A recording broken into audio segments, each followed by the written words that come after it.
Bonjour à tous, je me présente Maude Grenier-Hamel, directrice de la coordination et de la prospective énergétique au ministère de l'Économie, de l'Innovation et de l'Énergie. Je commence en vous rappelant le déroulement de nos webinaires. Le clavardage est désactivé. Vous pouvez par contre poser vos questions en utilisant la fonction questions-réponses par écrit et à la fin de la présentation, je vais poser les questions en votre nom à nos invités. On ne répondra pas forcément à toutes les questions, ça dépend évidemment du nombre, mais on les conserve toutes, on les traite soit à travers d'autres webinaires, d'autres outils d'information, donc soyez assurés que vos questions sont prises en compte, ça c'est certain. Aujourd'hui, notre webinaire porte sur la procédure d'évaluation et d'examen des impacts sur l'environnement et plus spécifiquement sur l'analyse des projets éoliens, bien sûr, vu notre thématique. On le sait, le développement éolien s'accentue au Québec et ça soulève toutes sortes de préoccupations par rapport à l'environnement. Aujourd'hui, on a deux représentantes du ministère de l'Environnement, de la lutte contre les changements climatiques, de la faune et des parcs qui sont avec nous pour nous expliquer le cadre légal et réglementaire dans lequel s'inscrit l'évaluation environnementale des projets éoliens. Donc, on accueille Mme Mélissa Gagnon, directrice générale adjointe évaluation environnementale et stratégique, et Mme Maria Fernandez, directrice de l'évaluation environnementale des projets énergétiques. Mesdames, merci d'être avec nous aujourd'hui et je vous cède la parole sans plus attendre. Parfait. Merci beaucoup, Maude. C'est un plaisir d'être parmi vous aujourd'hui, d'avoir l'opportunité justement d'expliquer le processus d'évaluation par lequel les projets éoliens doivent passer au Québec avant leur implantation. Donc, je me présente, Maria Fernandez, directrice de l'évaluation des projets énergétiques au ministère de l'Environnement depuis quelques mois. Et ce sont les professionnels de mon équipe, ils sont environ une quinzaine, là, qui appliquent la procédure d'évaluation et d'examen des impacts sur l'environnement qui vous sera présentée aujourd'hui. Je suis accompagnée de Mme Mélissa Gagnon, directrice générale adjointe de l'évaluation environnementale, qui pilote depuis quelques semaines déjà la refonte de la procédure d'évaluation dans le cadre du projet de loi 81, dont certains d'entre vous ont sans doute déjà entendu parler. Mme Gagnon présentera les différentes étapes de la procédure actuelle et pourra exposer aussi en fin de présentation les différents changements à venir et les objectifs poursuivis par cette refonte. Donc, je change de diapo. Parfait, tout fonctionne bien. En guise d'introduction, je rappellerai simplement la mission du ministère de l'Environnement, qui est de protéger l'environnement, d'assurer la conservation et la mise en valeur de la biodiversité et de jouer un rôle clé dans la transition climatique dans une perspective durable afin de contribuer aux enjeux prioritaires de la société québécoise. Pour y arriver, la LQE, la Loi sur la qualité de l'environnement, constitue l'un des principaux outils dont dispose le ministère. Et c'est la LQE aussi qui prévoit un régime d'autorisation environnementale, c'est-à-dire que la plupart des projets qui sont susceptibles d'avoir un impact sur la qualité de l'environnement doivent être autorisés en vertu de la LQE. Le régime d'autorisation, dans le fond, les autorisations qui sont nécessaires à la réalisation du projet dépendent du niveau de risque environnemental de ce dernier. Donc, pour des projets de risque négligeables, on va parler d'une exemption. Donc, il n'y a pas vraiment d'autorisation qui est exigée. Pour un projet de risque faible, on parle alors d'une déclaration de conformité. Et pour des projets de risque modéré, ce sont les autorisations ministérielles qui sont requises. Finalement, par exemple, pour des projets de parcs éoliens, les projets à risque élevé, eux, nécessitent une autorisation gouvernementale, c'est-à-dire un décret du Conseil des ministres. Et c'est ce genre de projet aussi jugé à risque élevé qui peuvent faire parfois l'objet d'un mandat confié par le ministre au BAP, le Bureau d'audience publique sur l'environnement. D'ailleurs, le webinaire de la semaine prochaine s'attardera plus précisément à ce mécanisme de consultation publique. Encore une fois, sans rentrer dans les détails nécessairement des assises légales et réglementaires du régime d'autorisation environnementale, soulignons simplement qu'à la fois la loi sur la qualité de l'environnement et le règlement relatif à l'évaluation et à l'examen des impacts sur l'environnement de certains projets, le REIE de son petit nom court, définissent la marche à suivre pour les projets assujettis. C'est dans l'annexe 1 du REIE qu'on vient préciser, dans le fond, les projets qui sont assujettis et qui doivent faire l'objet d'une autorisation préalable du gouvernement. La procédure, elle, permet l'évaluation des impacts des projets avant qu'ils ne puissent se réaliser, c'est-à-dire que tous les projets qui sont énumérés à l'annexe 1 doivent faire l'objet de la procédure et obtenir un décret. Donc, il n'y aura aucune autorisation ministérielle ou autre là, pour autoriser certaines activités qui vont pouvoir être données vraiment avant que la procédure soit complétée. Puis au terme de la procédure, justement, c'est le ministre de l'Environnement qui fait une recommandation au gouvernement pour autoriser ou non le projet et qui vient fixer aussi les conditions qui devront être respectées, qui sont précisées là, dans ce décret gouvernemental-là. Donc, c'est le document qui va venir convenir de la suite finalement du projet une fois qu'il sera autorisé. Pour le REAIE, c'est l'article 11, finalement, là, qui vient établir qu'un parc éolien ou tout autre type de centrale ou installation d'une puissance ou égale à 10 MWh doit faire l'objet de la procédure d'évaluation.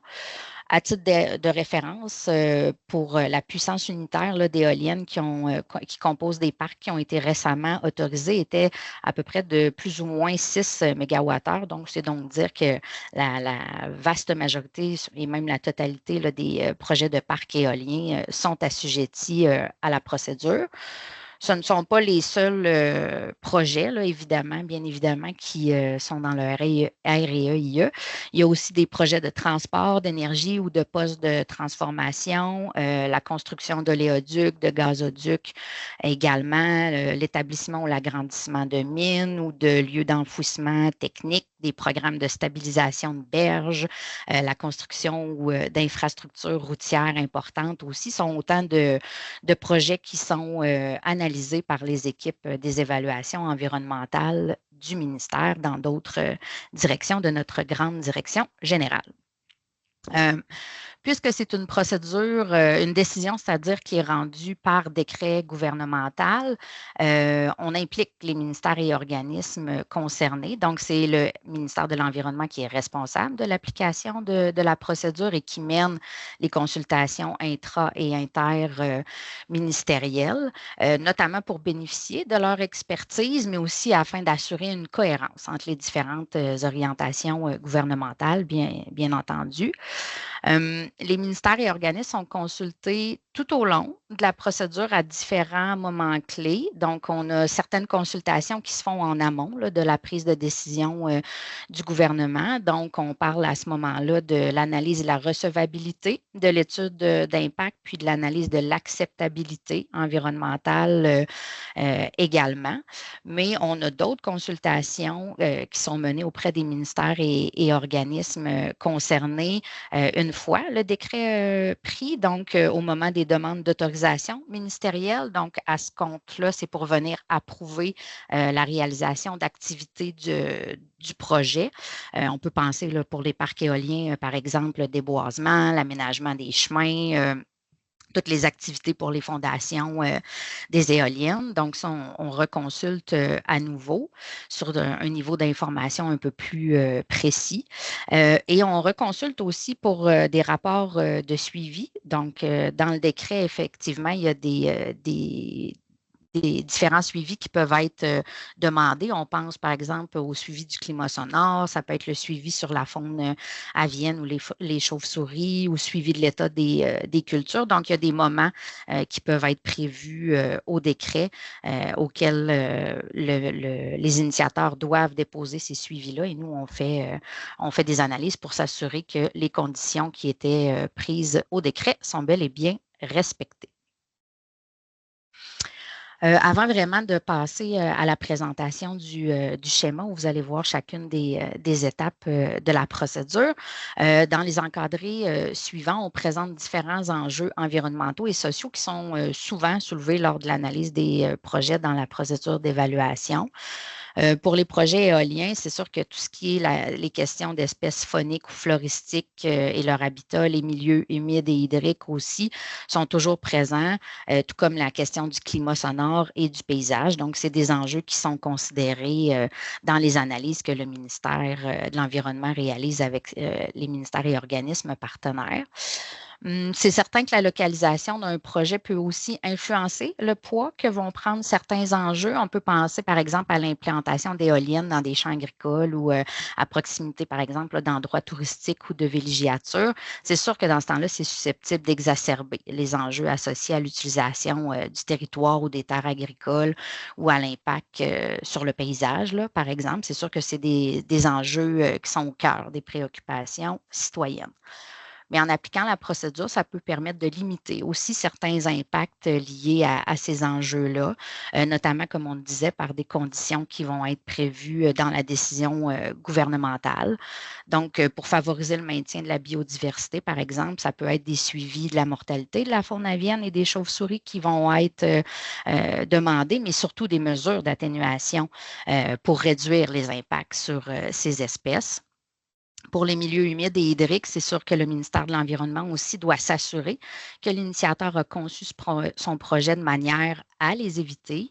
Et on peut prévoir aussi des programmes de remise en état des superficies affectées.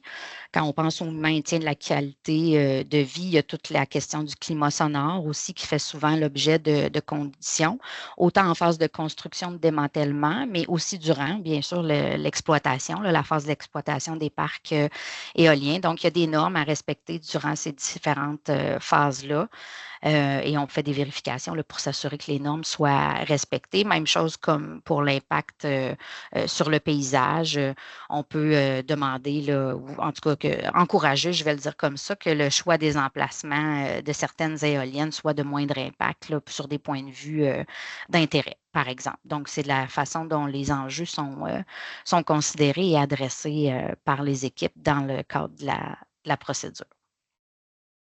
Mélissa, je te passe le contrôle pour la suite. Oui, je crois que ça a fonctionné. J'ai pris contrôle de la présentation. Donc, bonjour à tous. Merci. Je vais changer. Bon, parfait. Alors, ce que vous voyez à l'écran, en fait, Maria a bien mis les bases pour ce qui est de la procédure, les grandes assises. Ce que vous voyez à l'écran, en fait, c'est l'ensemble de la procédure et les différentes étapes qui s'appliquent. On a en introduction mentionné le projet de loi, donc on est effectivement en train de faire une refonte de cette procédure-là. Travaux qui sont en cours en ce moment à l'Assemblée nationale, donc étude détaillée du projet de loi.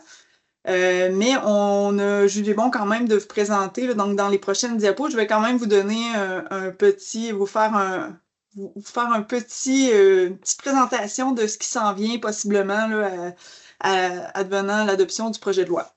Mais d'abord, en fait, ce que vous voyez, donc, c'est la procédure telle qu'elle s'applique actuellement.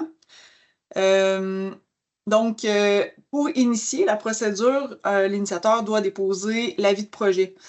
C'est ce qui va enclencher le processus. Une fois qu'il a déposé son avis de projet, le ministre va lui émettre une directive qui va venir préciser la nature, la portée, l'étendue de l'étude d'impact qu'il doit réaliser. En ce moment, les directives sont des directives générales, donc un tronc commun là, sur comment réaliser une étude d'impact, puis c'est joint d'une annexe là, qui porte plus spécifiquement sur le type de projet. Donc, dans le cadre des projets éoliens, cette annexe-là va venir préciser par exemple, le type de consultation, pas de consultation, pardon, le type de caractérisation, les techniques plus précises ou les enjeux plus précis au type de projet à considérer.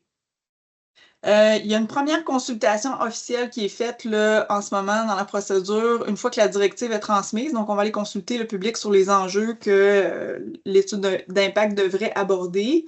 Cette consultation-là, elle se fait via notre registre. Je vais y venir par la suite. J'ai une diapositive qui vous présente le registre des évaluations environnementales.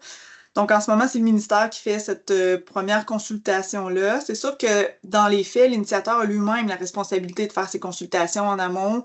Dès qu'il souhaite réaliser un projet, puis tout le long pour réaliser son étude d'impact. Mais du côté du ministère, ça, c'est la première consultation qu'on effectue pour aider l'initiateur à bien réaliser son étude d'impact. Donc, ensuite, l'initiateur réalise cette étude-là, il va la déposer au ministère, et là, en ce moment, on a une première étape qui est l'analyse de la recevabilité de l'étude. Fait que là, cette étape-là, souvent, pour ceux qui la connaissent, va comprendre quelques allers-retours, là, donc le ministère avec les experts concernés. Maria vous a présenté tout à l'heure qu'il y avait une consultation qui se faisait aux différentes étapes. Donc, à cette étape-là, il va y avoir une consultation des experts pour revenir auprès de l'initiateur à savoir si son étude est complète ou s'il y a des éléments qu'il doit approfondir. Une fois que l'étude est jugée recevable, c'est là que on débute l'analyse à proprement parler du projet, l'analyse environnementale du projet. Et c'est à ce moment-là aussi qu'on va tomber dans la phase qui est menée par où est-ce que le BAP intervient, finalement, le Bureau d'audience publique sur l'environnement, dans le cadre de la procédure. Donc, la première étape va normalement être une période d'information publique que le BAP va annoncer, où est-ce qu'il va rendre disponibles les documents par rapport au projet. Puis souvent, il va y avoir également une séance d'information qui va être tenue là, dans les endroits appropriés en fonction du projet. Puis c'est pendant cette période-là que le public peut déposer des demandes de consultation publique ou de médiation. Donc, s'il y a des demandes qui sont déposées dans ce cadre-là qui sont jugées non frivoles, le ministre va à ce moment-là octroyer un mandat d'enquête au BAP, mandat qui peut être soit une médiation, une consultation ciblée ou une audience publique en fonction de la nature là, des demandes. Puis durée qui va passer de 2, 3 ou 4 mois là, en fonction du type de mandat, s'il y a un mandat qui est donné. En parallèle, il y a l'analyse environnementale du projet qui se poursuit par le ministère. Cette étape-là se fait aussi en collaboration avec les experts du gouvernement pour en arriver à une recommandation du ministre sur laquelle va s'appuyer. En fait, le ministre va s'appuyer sur l'analyse du ministère, va également s'appuyer sur le rapport du BAP s'il y a eu un mandat de consultation publique ou de médiation. Puis, c'est sur cette base-là que le gouvernement va décider, comme le présentait un petit peu plus tôt Maria, donc le gouvernement qui décide finalement d'autoriser ou non le projet et s'il l'autorise, sous quelles conditions. Et par la suite, si le projet est autorisé, là, il y a toute la séquence des autorisations ministérielles qui suit. Et naturellement, l'ensemble du respect des conditions qui sont prévues à l'autorisation gouvernementale qui va toujours chapeauter l'ensemble du projet. Donc, et j'ai oublié de le mentionner au départ, mais en parallèle de la procédure, il y a la consultation autochtone, donc processus qui est quand même arrimé pour arriver à l'ultime en même temps avec la fin au niveau de l'analyse, mais qui se fait quand même de façon indépendante là, aux étapes de la procédure. Donc, voilà pour la procédure actuelle.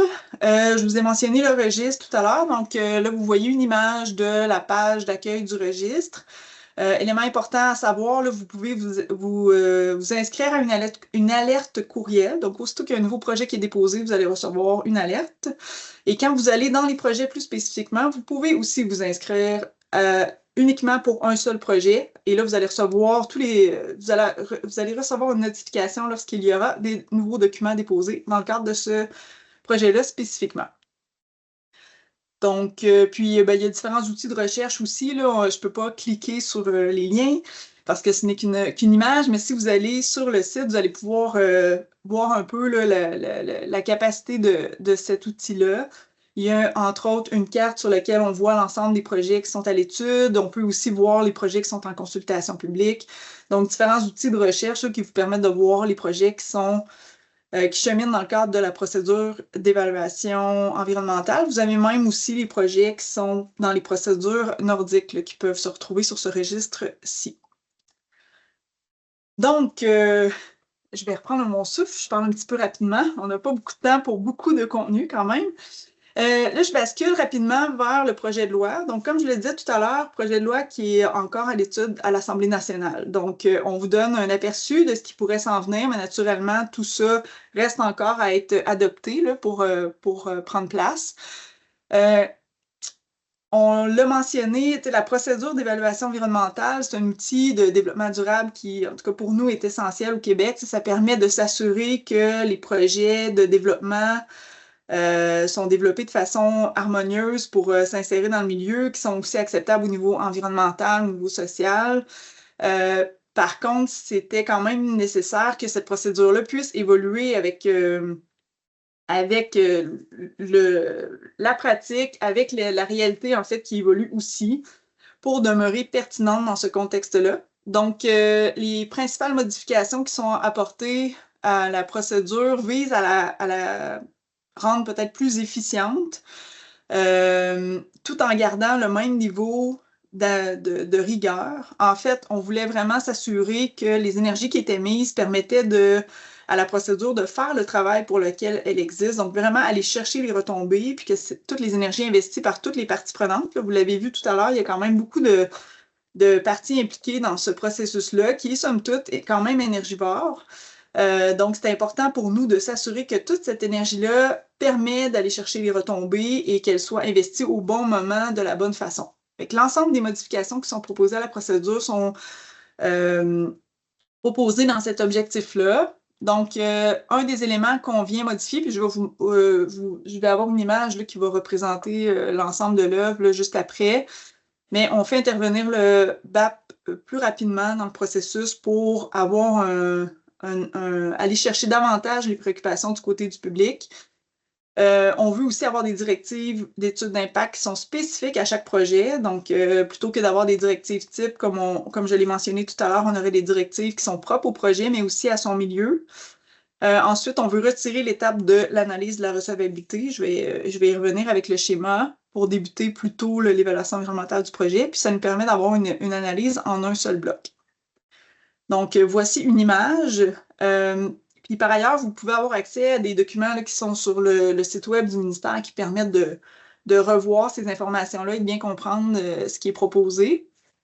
Donc, comme je le disais tout à l'heure, on veut d'abord faire intervenir le BAP dès le début du processus, alors qu'en ce moment, il intervient uniquement une fois que l'étude d'impact est déposée. Donc, il y a déjà une consultation qui se fait dans la procédure actuelle, mais là, on souhaite que ce soit le BAP qui soit responsable d'informer le public et recueillir ses préoccupations à ce moment-ci pour aller chercher le maximum d'intrants pour l'initiateur qui doit réaliser son étude d'impact. Autre changement aussi, c'est que dans l'avis d'intention, donc avis de projet actuel qui va devenir un avis d'intention, dans les faits, va présenter sommairement le même niveau d'information que ce qu'on a actuellement, peut-être un petit peu plus détaillé. Le gros changement, c'est qu'on veut que l'initiateur présente son intention de contenu d'étude d'impact. Donc, il mette au jeu sa proposition pour aller chercher un retour autant du public que du ministère, incluant les experts qui sont consultés, parce que nous, on va consulter les experts, que des communautés autochtones aussi sur l'étude d'impact qu'il souhaite réaliser. Fait que ça lui permet d'aller chercher une certaine validation de ses intentions, puis de mieux enligner finalement son étude d'impact, et aussi de valider qu'il a bien identifié les enjeux à considérer dans la réalisation de cette étude-là. Donc, on vient mettre plus d'énergie en amont. Puis, peut-être un autre élément aussi à considérer, pour nous, l'évaluation environnementale, en fait, là, le gros de son travail, normalement, il est fait avant même qu'on reçoive l'étude d'impact. C'est un processus qui amène un initiateur à élaborer son projet en s'assurant qu'il a pris en considération les enjeux, puis qu'au final, la version qu'il va présenter dans son étude d'impact, puis en quelque sorte la demande d'autorisation, c'est la meilleure version de son projet. Puis l'étude d'impact permet de démontrer que ce travail-là a été fait, qu'il y a eu des consultations, qu'on a bien été caractériser le milieu, qu'on connaît bien le projet, qu'on connaît bien ses impacts, qu'on propose la meilleure version possible de ce projet-là. Fait que les ajustements qui sont proposés à la procédure visent un peu à mieux représenter ça, puis à avoir justement le dépôt de projets qui sont bien ficelés, qui sont prêts pour analyse. Donc, si ce travail-là a été bien fait avec des enlignements qui sont beaucoup plus clairs dès le départ, ce qu'on souhaite, c'est avoir un processus qui est beaucoup plus fluide ici, une fois que l'étude d'impact est déposée, puis aussi une décision qui est beaucoup plus rapprochée du dépôt de cette étude-là. Et comme je le disais tout à l'heure, tout ça nous permet d'avoir une analyse qui se fait en un seul bloc. Donc, dès qu'on reçoit l'étude d'impact, on se penche sur le projet plutôt que d'aller dans une analyse là, plus spécifique de est-ce que j'ai tous les morceaux dans l'étude d'impact. Donc, l'objectif, c'est de retirer cette étape-là en précisant les attentes dès le départ, puis en s'assurant ici qu'on a tous les morceaux qui ont été convenus au départ avec l'initiateur suite à l'ensemble des consultations. Je pense que ça résume en gros. Puis tout à l'heure, je vous ai parlé du BAP. Donc ici, au niveau du BAP, les grands morceaux ne changent pas. Donc, outre le fait qu'il intervient plus tôt, ici, on a les mêmes étapes, les mêmes possibilités qui se retrouvent là, en termes de consultation ou de médiation. dans le cadre des projets où il y aurait des demandes en ce sens. Donc là, puis là, je vois le temps qui avance. Ça, c'était pour la procédure. Autre élément qu'on voulait vous présenter aussi, puis là, ça va être vraiment en surface parce qu'on n'a pas beaucoup de temps, puis l'objectif, c'était pas de faire une présentation sur ce nouvel outil-là, mais on souhaitait quand même pertinent de vous l'introduire. Donc, le projet de loi, justement, introduit une nouvelle procédure d'évaluation environnementale sectorielle ou régionale. L'image que vous voyez à l'écran, une des questions qui vient souvent quand on parle de ce nouvel outil-là, c'est pourquoi? Parce qu'il y a déjà plusieurs autres outils qui existent. Donc, l'image représente un peu qu'est-ce qui existe déjà, puis pourquoi on est venu introduire ce nouvel outil-là qui se retrouve ici, en fait. OK, bon, il y avait de l'animation, je ne l'avais pas vu. Donc, l'évaluation environnementale sectorielle régionale qui vient remplir un besoin où est-ce qu'aucun autre outil, finalement, qu'aucun autre outil ne pouvait faire, finalement. Donc, l'évaluation environnementale par projet, c'est un outil qui est super, qui est très performant, puis qui a sa place, mais il y a ses limites aussi. C'est une évaluation, comme son nom le dit, par projet. Donc, à partir du moment où on a des enjeux qui débordent du cadre d'un seul projet, des enjeux transversaux, des enjeux liés aux effets cumulatifs, ça devient difficile de prendre en charge ces éléments-là dans l'analyse par projet ou de demander à un initiateur de s'occuper de l'ensemble de l'œuvre. C'est souvent pas juste à lui que ça revient. Donc là, cette nouvelle procédure-là, qui est calquée en fait sur l'évaluation environnementale, qui est très similaire à la procédure projet, va permettre de faire une évaluation en amont d'un regroupement d'activités ou de projets, soit pour un même secteur d'activité ou dans un même territoire donné. Puis là, je n'irai pas dans les détails des autres outils qui existent déjà, mais on est vraiment dans un autre niveau d'analyse. Donc, c'est un cadre d'analyse qui est différent, qui va donner aussi un produit qui est différent à l'ultime. Je vais aller à la prochaine diapositive. Donc, comme je le disais tout à l'heure, c'est un outil qui est très près de la procédure d'évaluation environnementale, qui est en fait un peu calqué sur ce processus-là, mais adapté à un cadre beaucoup plus large. Il y a beaucoup de similitudes, il y a aussi des différences. Donc, parmi les différences, c'est que pour cette procédure-là, ce qu'on a proposé, c'est un assujettissement qui soit volontaire. Donc, l'outil est disponible. Si un porteur souhaite présenter son plan au programme dans le cadre de cet outil-là d'analyse, il pourra le faire sur une base volontaire. Autre élément, ben dans le cadre de la procédure projet, on parle d'un initiateur. On est plus dans le cadre d'un porteur d'un plan ou d'un programme. Donc, des exemples, ça peut être un plan de développement d'un secteur d'activité ou d'une filière, un plan de développement d'un parc industriel ou un programme d'intervention pour un secteur donné ou pour répondre à une problématique donnée là, dans une région, par exemple. C'est aussi une procédure qui est appliquée par le ministère, donc similaire à la PEEIE de son petit nom. Le rapport d'évaluation est produit par le porteur, un peu comme l'étude d'impact dans le cadre de la procédure par projet. Ici, on a des consultations publiques systématiques du BAP. Donc, aussitôt qu'on aurait une procédure d'évaluation environnementale sectorielle ou régionale, il y aurait un mandat qui serait donné au BAP de tenir une audience publique sur le plan ou le programme qui est proposé. L'analyse serait faite aussi par le ministère, toujours en consultation avec les experts de l'appareil gouvernemental. Puis, à l'ultime, il y a aussi une recommandation qui est faite du ministre au gouvernement. Autre distinction importante, c'est pas une autorisation ou un refus du plan ou du programme, mais plutôt une décision qui vient entériner les balises qui vont être considérées dans les processus d'autorisation subséquents des projets ou des activités qui vont s'inscrire dans ce plan ou programme-là. Donc, le gouvernement va venir dire OK, parfait, voici les balises ou les conditions d'autorisation pour ces projets-là qui s'inscrivent dans le cadre du plan ou du programme. Il y a aussi une possibilité d'aménager le régime d'autorisation. Donc, des éléments qui vont se retrouver dans la décision qui, je rappelle, serait prise par le gouvernement au terme de cette procédure-là. Bon, je crois que je suis rentrée dans les temps. Donc, ça faisait le tour, un survol rapide des nouveautés et aussi un petit survol de la procédure actuelle telle qu'elle s'applique.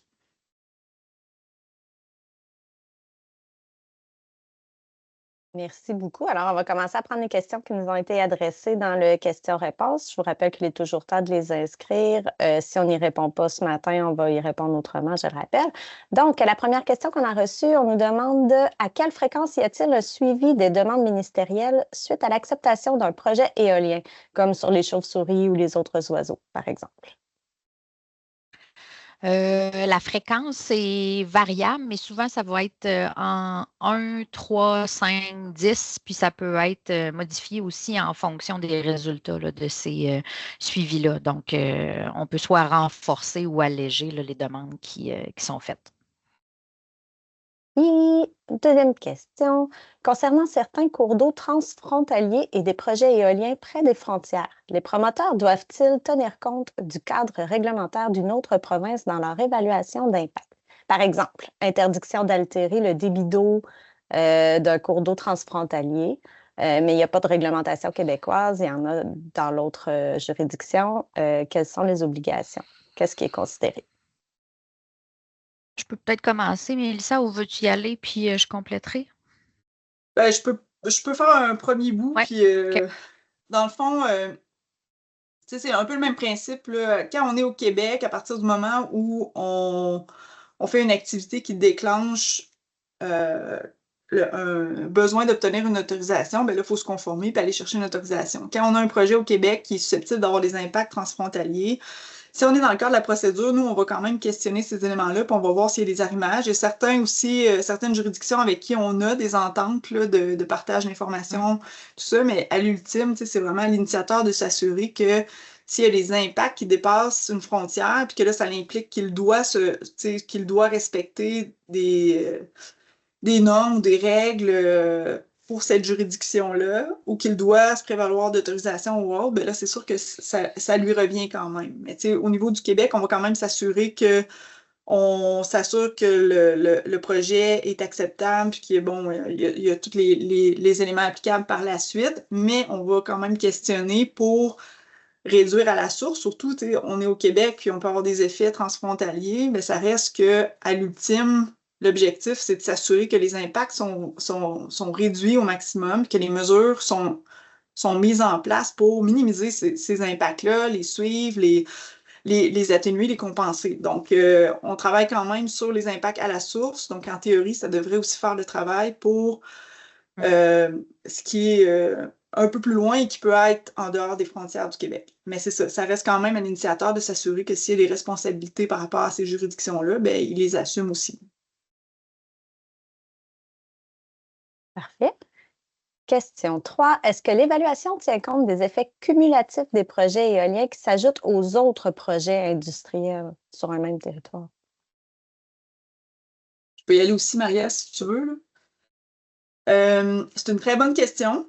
On a des outils qui permettent de prendre en compte les effets cumulatifs au Québec. Si je pense, exemple, qualité de l'air, là, c'est sûr, là, on parle d'industriel. Normalement, au niveau des nuisances ou de la qualité de l'air, ben, la réglementation est faite de façon à considérer l'existant, puis d'évaluer en fonction de la capacité limite. Là. Disons qu'on ne veut pas se rendre nécessairement à la capacité limite, mais on va mettre une capacité maximale pour s'assurer qu'on ne va pas au-delà de ça si on considère l'ensemble des effets. Bon, il y a différents, l'approche aussi avec les milieux humides et hydriques, c'est un peu la même approche aussi. C'est aucune perte nette, c'est d'essayer d'éviter au maximum les impacts parce que ces milieux-là sont considérés comme sensibles, préoccupants. Donc, cette approche-là permet en quelque sorte aussi d'éviter les effets cumulatifs. Mais c'est sûr que, comme je le disais aussi tout à l'heure, dans l'évaluation environnementale par projet, on va aussi le considérer. On considère toujours ce qui est existant ou ce qui est déjà autorisé pour évaluer le projet, puis évaluer s'il est acceptable dans ce contexte-là. Mais ça reste qu'il y a quand même une limite à cet outil-là si on veut prendre en charge les effets cumulatifs. Donc, à part que de réduire projet par projet, s'il y a des éléments qui nécessitent d'être vus plus globalement, ben là, c'est pour ça qu'on propose, entre autres, la nouvelle approche avec l'évaluation environnementale sectorielle ou régionale. On pense que ça va contribuer aussi à avoir une meilleure vue d'ensemble puis à mieux prendre en charge ces effets-là. Dans le projet de loi 81, on peut lire que la future loi accorderait au gouvernement le pouvoir de décider que certains travaux préalables de projets majeurs pourraient être autorisés sans être assujettis à la procédure d'évaluation et d'examen des impacts environnementaux. Qu'est-ce qu'on entend par travaux préalables? Qu'est-ce qui entre là-dedans?